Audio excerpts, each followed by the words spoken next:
you've done a lot of collaborations recently. Like you linked up with Blanco 15 and like Tommy Guns back in LA, SoCal area. And you also have like the collaboration with Lazy Boy and all them. Yeah. Not to like, get into the politics, but like, do rappers ever try and like make you a part of these street politics, or be like, oh, you're fucking with so and so, you're messing with? You're right. Yeah, because I have a song with Blanco. They from LA, they Southerns, and Lazy's from the North. They all run by gangs, I guess. But you know what? Whoever fucks with me, whoever's cool, I'ma fuck with you. I don't give a shit who the fuck you repping. I don't care nothing. You cool with me, we're cool, you know?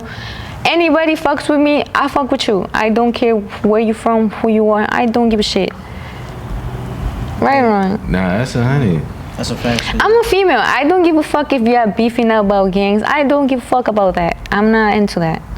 So would you ever date like a SoMaryJane and then a Nathaniel? Yes. I don't give a fuck. That's not my business. That's not my problem. Shit, I will date somebody and they do me wrong. I will go and date their op. I don't give a fuck. Standing on business. I fuck with that. Now, she being authentic, because at the end of the day, I don't think you was ever born into any of those gang ties, was you?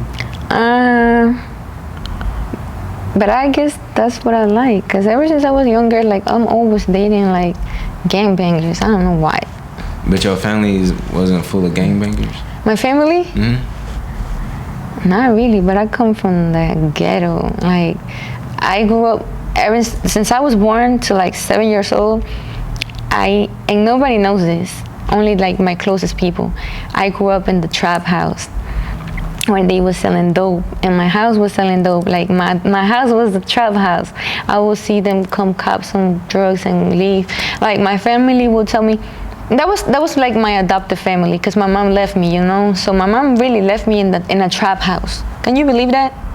That fucking bitch left me in a trap house.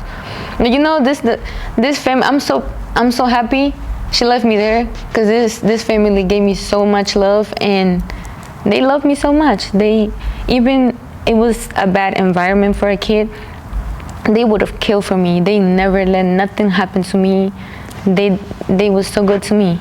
And shit, they used to be like packing up the drugs and shit, and they'd be like, go over there. Don't ever grab this shit. Don't ever. They'd be like, this will kill you. Don't ever. I knew already. Since I was a baby, I knew what the fuck was that. You know, I never touched none of the shits. But then, when I was 7, my dad took custody of me. I met him for the first time. He took me to my dad's side of the family. They were like good, you know, like they was not into none of that. Like they was good family shit like that.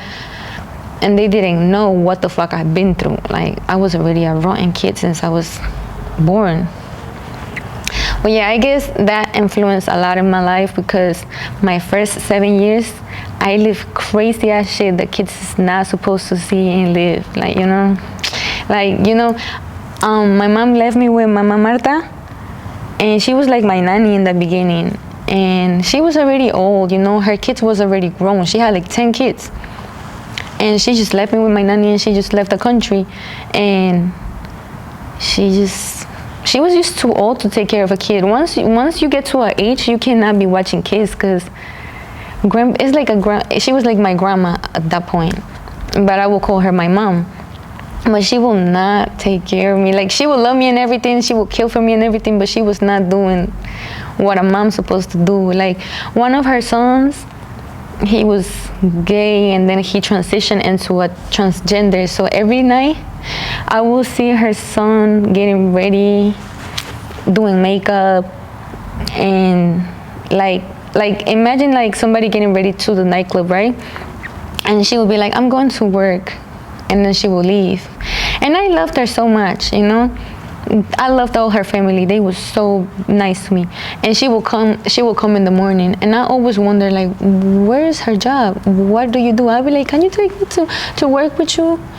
And she used to be like, no, it's dangerous.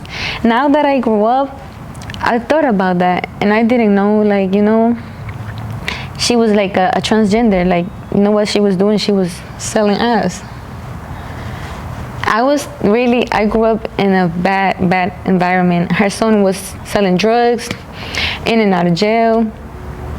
Her other son would be a transgender, selling ass, and that house would be full of like gay people, transgenders, people come copping drugs and shit like that. And nobody knows that about me. Like, I grew up very fucked up until my dad got me, you know? But my dad got me, and he left me with his wife, and he just came back to America. So I grew up with my stepmom. I didn't grow up with my mom or my dad. My mom left me, and my dad was out here working, you know? So the way I grew up is very fucked up. And whatever the fuck I do nowadays or I did in the past, it has a lot to do with the way I grew up. And that's why you have to raise your kids. Don't leave your kids, like raise your kids with love and shit like that. Don't let your kids go the wrong way, because it influences a lot and the wrong things they do in the future. How old is your kid? He's 6. Okay, that's dope. Yeah, he's outside. He's waiting for me in the car. I just didn't want him to be here because I be talking mad shit and I don't want him to hear me. No, of course, I understand. Do he travel with you everywhere you go? Sometimes when it's like I be traveling most of the time for 2-3 days, no more than that. And I'll be like, Mom, please watch. My stepmom is my mom, right? So I'll be like, Mom, please watch my son, please, please, please. Only like 2-3 days. And she's like, okay. And I come back. But when I have a sitter with me and she can travel, I take my son everywhere. My son have visited so many countries, so many states. My son has seen it all. He lived lavish with me, just with me. That's hella cool. Yeah.